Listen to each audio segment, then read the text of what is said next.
You know what, we're going to take some time right now to go back in time to when a young lady named Annie Jump Cannon launched her passion for astronomy and started a career that would land her in today's history books. In fact, Annie's classification system involving hundreds of thousands of stars is still being used today, nearly 100 years later. And we're proud to say Annie is one of ours, Delmarva. We'd like to introduce you to Dava Sobel, who recently published a book about Annie Jump Cannon, The Glass Universe. Artist and writer Taylor Collins also joins us.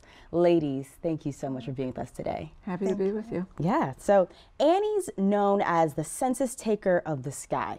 Okay, give us an overview of her remarkable career. She worked with a group of women at the Harvard College Observatory, and she created a system for classifying the stars. Most people don't realize that stars, like living creatures or types of rocks, come in lots of varieties. And it needed somebody to make sense of that system. And she did that. And as you said, her system is still in use today. So it was accepted in her lifetime all over the United States and then all over the world. Oh, and scientists don't always agree about everything. Right. So to come up with a system that met everyone's approval was a remarkable achievement. So she was an officer of astronomical societies, both in the United States and abroad. And she traveled around the world to go to meetings. Oh my goodness. Now this is the book that you've written, right? Yes, The Glass Now, also Taylor, first off, Dava, thank you so much for joining us today. It's wonderful to have you here as the author of the book. Taylor, you said that you've got several places that Dava's going to be. Yes, what we do, Annie Jump Cannon is the most famous Delaware woman that we probably have ever had, and she's fallen out of people knowing that, right. because and Dava's book, when I read it, it was just so exciting that half of the book is about Annie and the women that did all the work. Yeah. And we have many students. Annie's house is in Dover. It's a beautiful Victorian home. It's the home of Wesley College president, and they graciously open their home to the public for different events.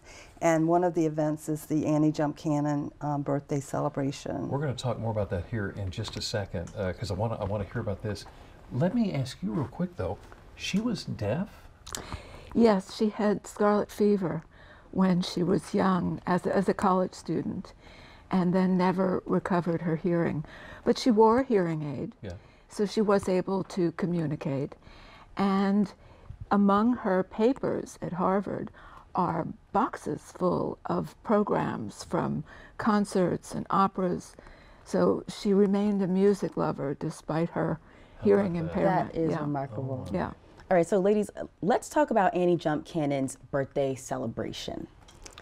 Yes, what we do is celebrate it.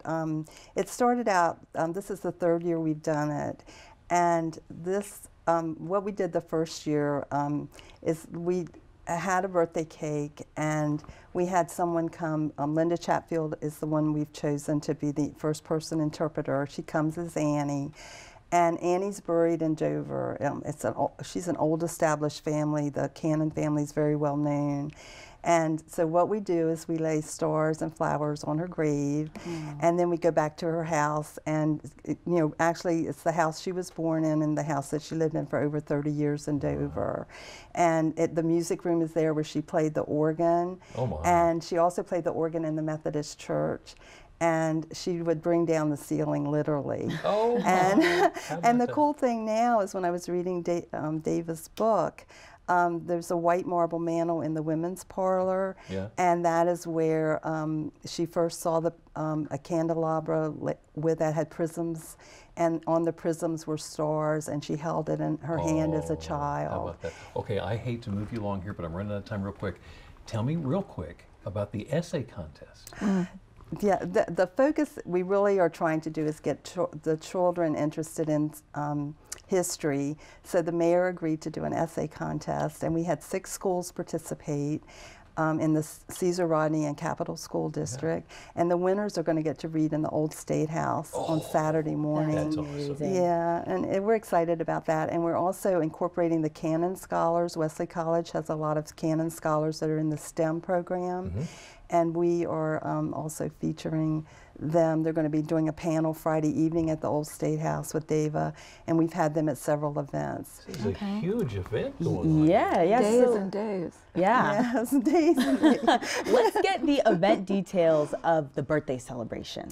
Yeah, that will be on Sunday. That's kind of our wrap up, and all the events are free and open to the public, and Dava will be signing these wonderful books. Which way am I supposed to hold it? Yeah. But she'll be signing the books, and she'll also be at Barnes & Noble, and the book signing is today, but she will also be signing what books they have in stock. They're doing a local display, so even if you can't attend the book signing, you will be able to get a signed copy of the book You that can she'll still be get one. leaving. Right. Dava, thank you so much for joining us this afternoon. Taylor, thank you for Thank bringing you us so much. the Glass Universe.